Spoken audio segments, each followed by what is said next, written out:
Assalamualaikum warahmatullahi wabarakatuh sadayana sampurasun.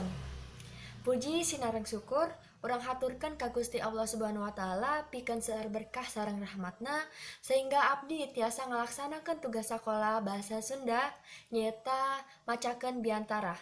Sholawat sinareng salam urang haturkan ka junjungan urang sadaya Nabi Muhammad sallallahu alaihi wasallam.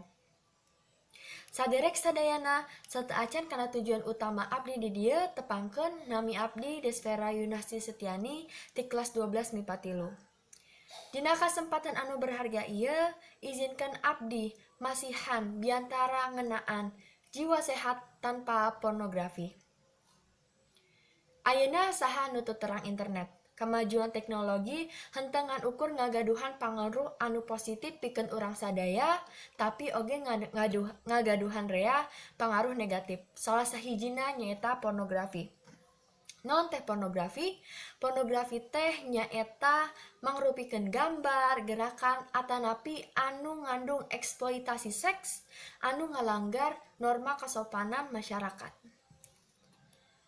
Kecanduan pornografi langkung bahaya tibatan narkoba, sabab pornografi tiasa ngaganggu fungsi otak. Sapartos, hese fokus, gugup, hese sosialisasi, jeung sajabana.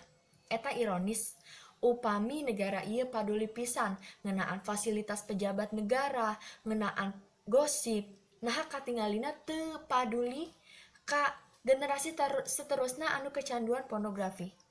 Dumasarkana panelitian Kominfo, 25.000 kegiatan pornografi budak di Indonesia unggal dinten. Bayangkeun, kumaha kaharepna masa depan bangsa Indonesia upami aranjeunna teras janten budak teknologi. Naha urang henteu ngamanfaatkeun teknologi anu sisi positifna wae, anu benerna wae. Ningkatkeun iman sareng sadar diri nalika bade ngagunaan internet. Gunakeun kalayan bijaksana. Kumaha urang atanapi barudak atanapi rerencangan urang sadayana kacebur ke kecanduan porno.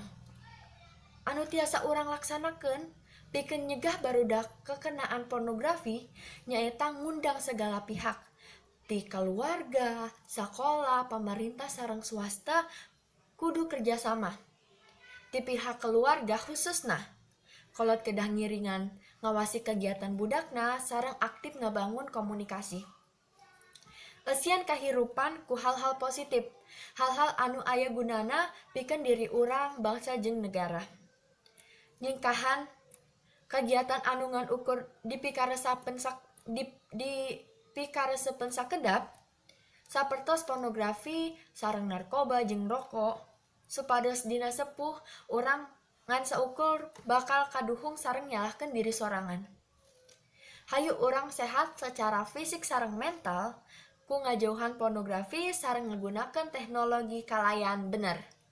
Eta sadayana ti abdi nyuhungkeun apunten upami aya kecap anu teu dipikaresepeun ku sadayana.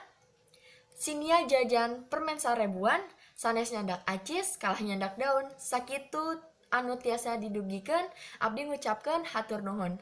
Wassalamualaikum warahmatullahi wabarakatuh.